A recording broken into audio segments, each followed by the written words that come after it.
whatever you want, believe you're going to get it, expect you're going to get it, okay? And focus so much on it, but don't stop. Don't just think, oh yeah, I'll probably get it. Think, I'm going to get it. I completely believe in myself. When you believe in yourself, everybody else believes in you. So belief and expectancy is huge. Believe it, expect it, and it will come to you.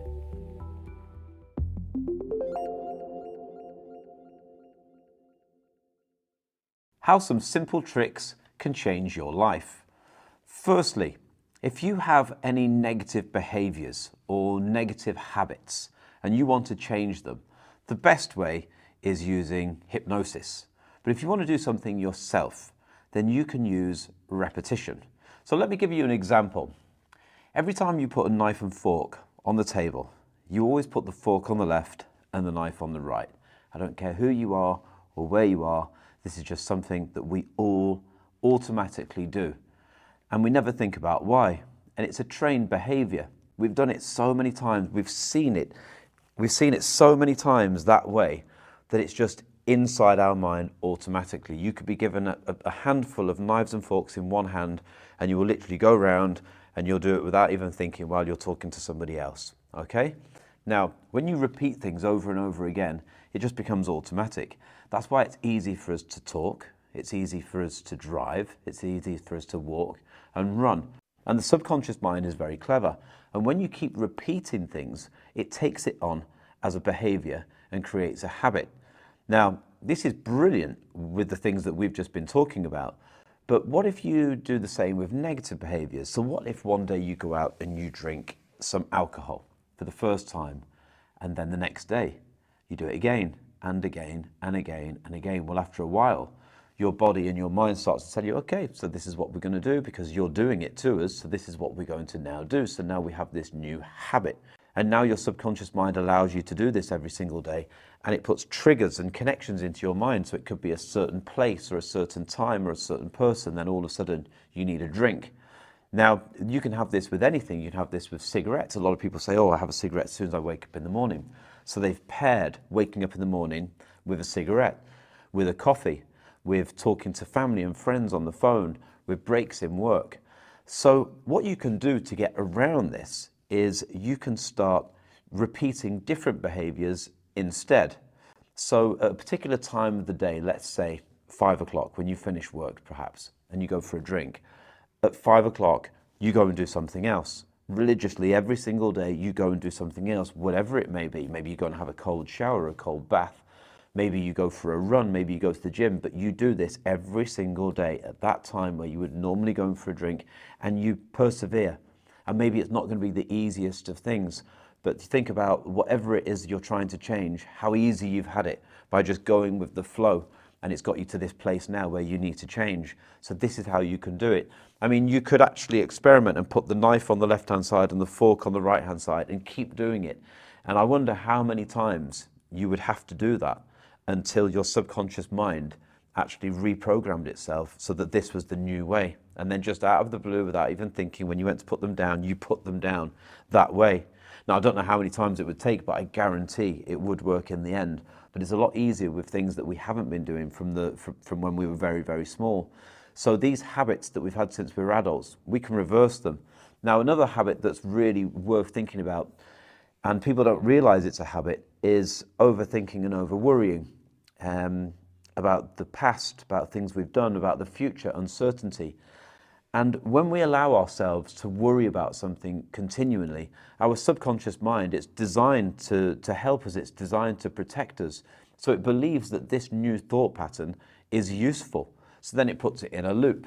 It says, don't forget to think about this again. So you think about it again, and then before you know it, your whole day is consumed with these thoughts. Now, to get around this, you have to think about different things, obviously, but to just randomly think, okay, I'll think about something different. Sometimes you can do it if you have a great imagination. Sometimes it's more difficult. But if you prepare for it, if you plan for it, then you can have a list of things that you actually really feel positive about. So you could have, perhaps, if you have a son or a daughter or a best friend or a sister or a brother, somebody that always puts a smile on your face when you see them, you can have them in the list. All the things that make you happy, maybe a memory from a great birthday or a great holiday or something that's going to happen in the future. Whatever it may be that puts a smile on your face instantly, You need to have that ready. And next time you find yourself going down that slippery slope into negative thinking, then you can think about one of these things off your list, but you keep repeating it. You keep repeating it, and at the start, it's not easy because your mind wants to take you towards negative. It always will want to take you towards negativity, always. This is how our mind is designed. If it was always looking for positive things and constantly looking for the glass half full, then we wouldn't be safe all the time. And this is how the subconscious mind works. It's always looking for the negative thing, because when you look for the negative thing, you're safer because you're more worried. But we don't need that. That's something that thousands of years ago perhaps we needed, but now we don't need it anymore. So we can retrain our minds by concentrating and focus on positive things. And the more you do it, the more your subconscious mind recognizes what you're doing, and then it starts to stay positive. And eventually, those negative thoughts don't come into your mind hardly ever, just on a normal, regular basis that they would do for anybody. So this is key, repetition. There was a restaurant that I used to go to with my ex-girlfriend, and every time I'd go there afterwards, it made me very sad. And so what I decided to do, I decided to go there with a couple of friends, a friend or a couple of friends or a group of friends or whoever, just to go there and purposely have a good time and talk about good things. And then eventually I could go to the restaurant by myself again, and it felt nothing. It didn't feel anything. It just felt okay, like normal. And then you get to have a fresh start. It did take a while, but that kind of proves the point that I'm making. The next thing that I want to talk about is identifying as the person that you want to be. Now, I don't know how old you are. Lots of people are going to be watching this, but I'm 45 in 4 weeks. And when I was 15, who did I identify as? Probably somebody who was into the sports that I was doing in school. I was probably thinking along those lines. And then when I was 20 and I'd stopped doing all the sports and I was in college and out with my friends, probably identified as something else. And slowly but surely, you lose your identity, and then you pick up another identity, and you go through life. You get to 30 and you're a completely different person than when you were 20, and then you get to 40 and you're a completely different person. Maybe you change your career, your girlfriend, maybe you're married, maybe you've got children, maybe you identify as a father now, which you could never have done before you had children. Maybe you identify as a CEO or a labourer or a nurse or a doctor or whatever it is. And the point is that you flow through life, and sometimes you get to a certain point and you think to yourself, hang on a minute, how have I got here? I didn't identify as the person I am now. I never have, and I don't really want to.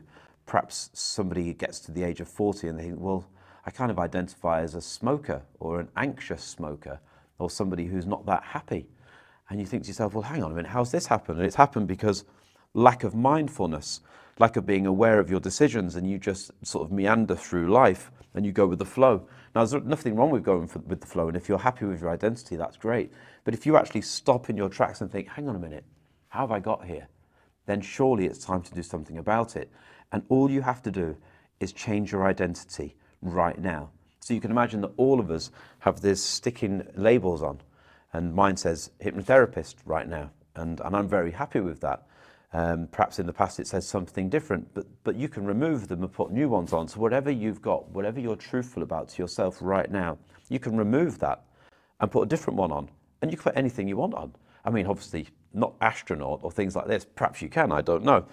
But within reason, have a think about your morals, your values, who you really are, what you're into, what you were into, what you were into and you don't do anymore, the kind of person that you are, and realize a better label if that's something that you need to do, and put that one on, but then be that person. So perhaps if you're a bookworm and you loved books but you don't read anymore, this happens to everybody at some point, then perhaps you want to go back and start reading. So you could read 1 book a week until you get to 2 books a week, and then just go from there. And maybe somebody who identifies as somebody who's always educating themselves, but you've stopped doing courses now, enroll in another course. Somebody that's sporty but stopped doing sports, maybe because of an injury years ago, and then you got better but you forgot about doing sports, you just got out of the loop. Maybe you go back to the gym, slowly get back into these things and identify as who you really are. It's very, very important. You can change your identity, and when you do that, you are the real version of you, because we find through life, so many of my clients have come to me and they don't know who they are anymore, because they've got the kids, they're automatically a mother or a father.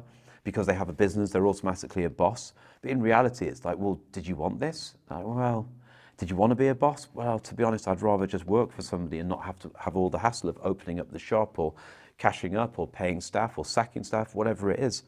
So So it's time to step back and think, well, hang on a minute. We only get one life. I need to identify as who I really want to identify as, make some changes in my life and start getting back on track and moving in the direction that I was originally moving in. Because this happens to the best of us.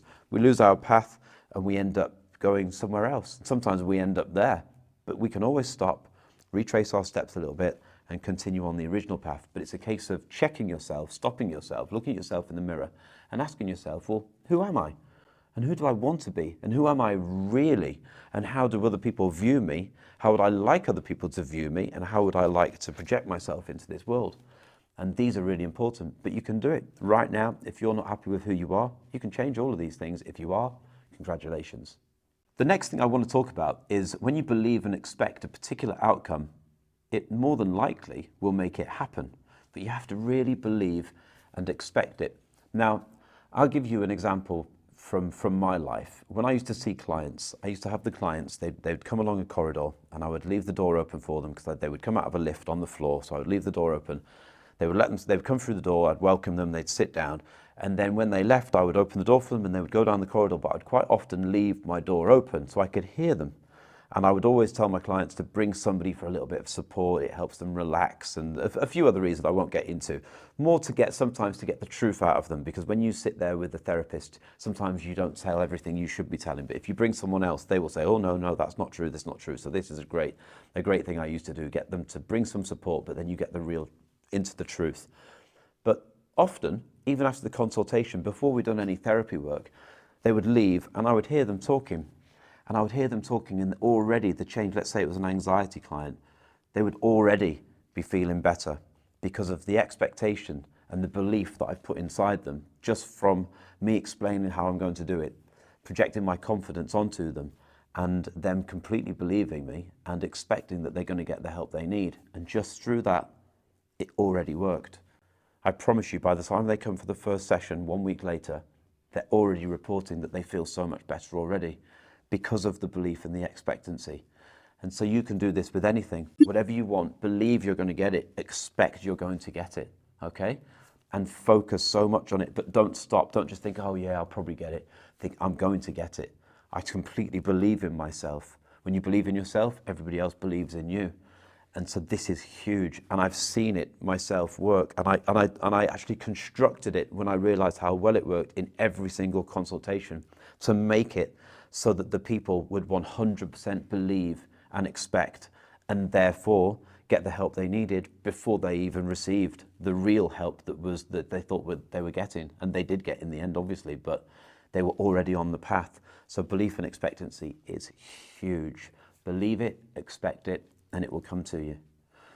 So use those tricks. Watch the video again, write them down, think about what you're going to do, think about what's relevant for you. I've been helping people for years become the best versions of themselves. A very common topic, of course, is confidence. People all over the world right now are using my hypnotherapy audio. It's called Rockstar Confidence, to improve their lives in every area. And all the other audios that are on the website. For more information, simply click that link below.